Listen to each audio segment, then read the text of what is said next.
Hey everyone, today, I'm going to show you how I built this mini inverter at home. Yes, it actually works. First we need the CIRUIT board. That will be provided you in the description box. This is for input. I made in box-like structure through a PVC pipe.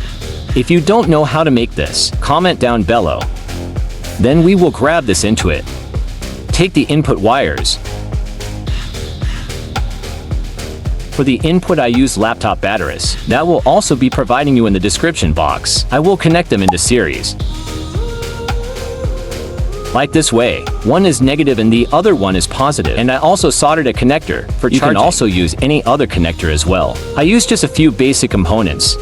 And the result is something super powerful in a compact size. I install a switch to the battery wires. Then I carefully soldered all the parts together, making sure every connection was tight and safe. And don't forget to stick the switch as well.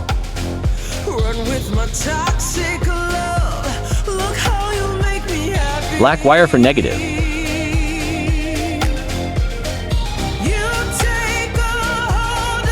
And blue wire for positive.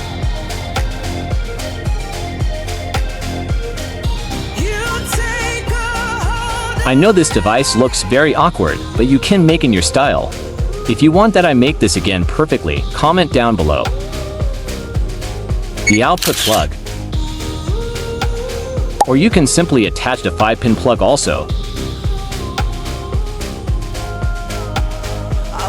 Attack this cardboard with glue.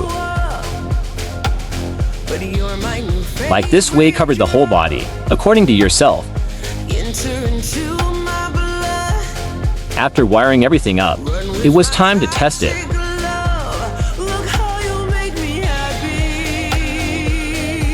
This little thing can easily run small devices, and could be a real lifesaver during power cuts. I know this device looks very awkward, but my main motive to teach you out.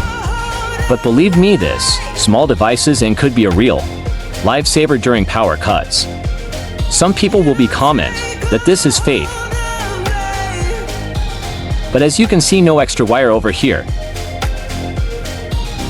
And boom, it powered up perfectly.